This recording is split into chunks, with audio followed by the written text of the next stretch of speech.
Live from WTOC, the Southeast News leader. The News Now starts on WTOC Plus.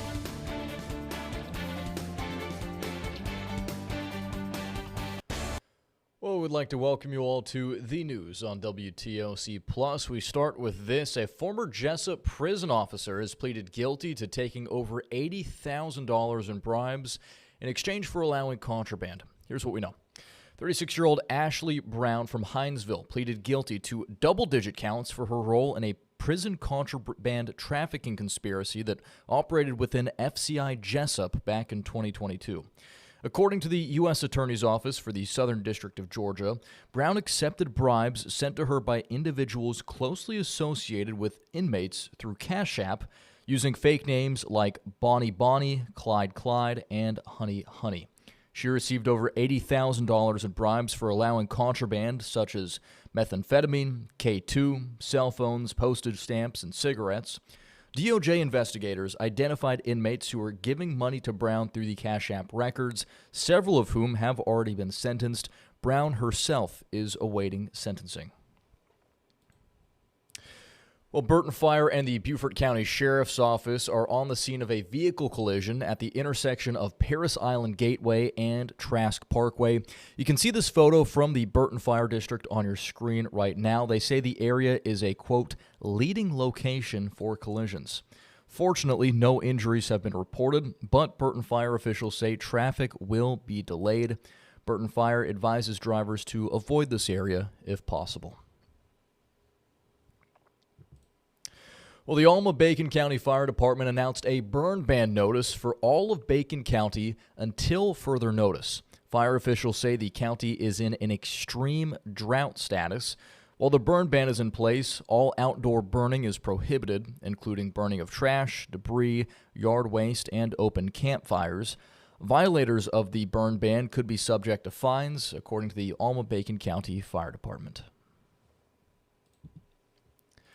Well, turning now to state news. New police body camera footage from our sister station in Atlanta is giving us fresh insight into last week's unprecedented FBI raid on the Fulton County Elections Hub.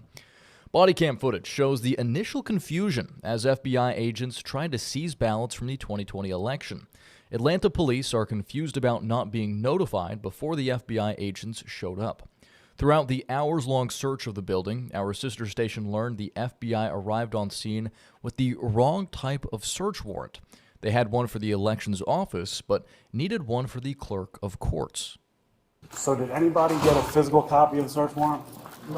So we have a search warrant for this, like literally for the entire location. Okay. But now we're getting amending another search warrant for another location. The warrant will be amended slightly. I got you. One way or the other, the records are coming with us today. Well, Savannah and Chatham County leaders are preparing their pitches for state lawmakers as more than 750 people have headed to the state capitol for an event that's been going on for about 30 years now. Georgia General Assembly will be listening to leaders like Brett Brantley, the CEO of the area's Chamber of Commerce. He says he's looking for the state to invest in tourism as the World Cup invites international visitors to the Peach State. Savannah Mayor Van Johnson says he will fight for key issues during this election year. Governor Brian Kemp has already approved of some Savannah-related items, including funding for tourism and a $50 million homeless response grant. Our very own Cam McCann is on his way to the Capitol right now, actually should be arriving very soon. He'll have plenty more throughout this afternoon and this evening during the news. All right, this is an interesting one. You may ask yourself when eating in Georgia, where did this shrimp come from? Was it our coast? Was it a different coast? Well, Georgia's Senate voters sided with requiring restaurants to disclose whether their shrimp is imported or farmed in the United States. A bill is moving forward to give consumer transparency and support the local shrimping industry. The bill passed in the Senate 43-8 on Monday. Now, imported shrimp are typically cheaper for businesses rather than wild-caught U.S. shrimp. U.S. harvested shrimp faces some of the strictest safety, labor, and environmental standards as well. 4 other southern states already have these types of transparency laws. South Carolina and Florida are looking at legislative options as well. We're not trying to there's no way to stop the imports. It's going to happen. They've taken the market over. They do over 95% of what the nation consumes is farm raised and imported, and so we keep telling ourselves, well, we only have to hit 5% of the people that it's willing to look for and ask for, domestic wild caught shrimp, and that's the biggest issue is getting that 5%. Now, all restaurants would have to have disclosures on their menu saying if it's been imported on each menu with shrimp. Staying with state news, a new candidate joins the race for Georgia governor. That election is set for this November. Rick Jackson is the billionaire founder of the major Georgia healthcare company, Jackson Healthcare. His budget includes $40 million in advertising. Jackson joins a crowded field of 13 candidates for governor so far. He's running as a Republican. So far, there are 7 Democrats and 6 Republicans vying for the gig. Current Governor Brian Kemp is at the end of his term limit. Election day is November 3rd. All right, a woman from South Georgia is now in custody in Croatia after being arrested in connection to a kidnapping case out of Salt Lake City, Utah. Mariah Norman from our sister station in Albany has the story. This is Alicia Seymour, the Utah mom who vanished with her 4 children in November after posting apocalyptic warnings on social media. National news reports that she fled to Croatia, believing Salt Lake City would be destroyed. Where you are not being warned constantly, and you are ignoring the warnings, many of you. And this is Lovey McVeigh, a 49-year-old Coffee County woman whose family says she also posted similar warning messages online. So I started reading it, and I was talking to one of my coworkers, and I had mentioned, I was like, hey, she's got some of the same beliefs that my ex-stepmom has. According to a Douglas Now story, McVeigh was the American host family Seymour stayed with in Croatia. The report says both women were arrested. Lovey's family confirms McVeigh's 13-year-old child remains in a Croatian orphanage. According to an AP report, authorities found Seymour living with an American family. Seymour was arrested on child custody violations. A Utah news outlet reported that her 4 children are back with their father in Utah. But Douglas Now broke the local news that McVeigh was also arrested on child endangerment charges. That article says her child remains in Croatia. He is somewhere that,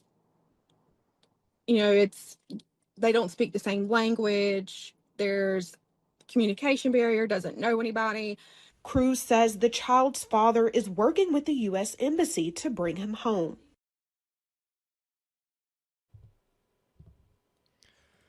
Turning now to national news, the frantic search for Today's Show co-host Savannah Guthrie's mother continues in Tucson this morning. Now the Sheriff's Department has told CBS News it's investigating a possible ransom note along with other leads. Authorities say they believe the 84-year-old was abducted from her home sometime late Saturday night or early Sunday morning. CBS's Jared Hill has the latest. We don't know where she is. Critical questions as the search for Nancy Guthrie, mom of Today Show co-host Savannah Guthrie, stretches into a 4th day. We do believe that Nancy was taken from her home against her will. Pima County Sheriff Chris Nanos confirms to CBS News an apparent ransom note sent to a local TV station is now a part of the investigation. In it, specific details about the 84-year-old's home and what she was wearing the night she went missing, but he would not confirm its authenticity. It's like any piece of evidence. You give it to us. You give us a lead. We're going to look at every aspect of that lead and work it as a lead. TMZ says it also received a note demanding millions of dollars in Bitcoin, forwarding it to the sheriff. This as CBS News cameras captured what appears to be a small amount of blood outside of Nancy Guthrie's house. Nanos says a little bit of blood was found inside the home as well. We've submitted all kinds of samples for DNA, and we've gotten some back, but nothing to indicate any suspects. The FBI is assisting, conducting interviews and analyzing local cell phone data. The agency also asking for the public's help. Every lead and tip is important. We are aggressively pursuing and looking into every single one. As the search continues, the sheriff says he does not believe the broader community is in danger. Jared Hill, CBS News. Well, back here at home, Chatham Area Transit is offering free rides all day to mark Transit Equity Day and honor the legacy of Rosa Parks. The Free Ride Initiative marks Rosa Parks' birthday today. It honors Parks' historic 1955 act of civil disobedience that sparked the civil rights movement when she refused to give up her seat on a bus in Alabama. All fixed route and paratransit services will be free today. CAT officials say the Zero Fare Day highlights the importance of accessible, affordable public transportation. The agency will also dedicate a seat on every bus and paratransit vehicle in memory of Rosa Parks. And finally, here on WTOC Plus, we all know Sunday won't just be about football. It's also about the food. And this year, you can score by paying less for at least one Super Bowl party staple. CBS's Christian Benavides takes a look at the pricing spread on some of the most popular Super Bowl food items. At Duffy's Sports Grill in Miami Beach, Stephanie Langford told us Super Bowl Sunday she'll be at a sports bar cheering on New England. If it's my team, if it's the Patriots, I got to be out and make people mad. Still, she and Seahawks fans will likely be sharing the same game day snack favorites. Wings, I like fried mushrooms, nachos.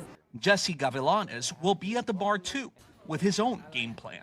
I like spicy wings, so I have to be at buffalo and spicy. We start out a little soft and then head on to the spiciness. Chicken wings are the most popular item on the menu at Duffy's, Florida's largest family-owned sports bar chain. Annually, we sell about 6.4 million wings. So if you line those up, end to end, you could go from here to Jacksonville. So it is no surprise that this Sunday is also their big game day.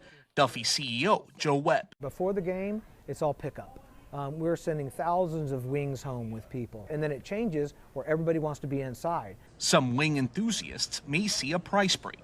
Chicken's down because we produced about 2.5% more chicken last year than the year before. So lots of chicken out there in the market. Wells Fargo economist Michael Swanson says it's not the only game day staple with a lower price. Some of the real big favorites for Super Bowl are actually down from a year ago. Wings are down nearly 3%.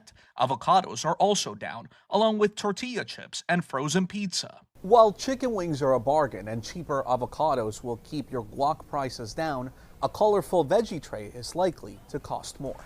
Cauliflower is up 4%. Cherry tomatoes and celery are both up about 2%. The most expensive food items this year will be beef and shrimp. So plan ahead if you're watching the game and your wallet.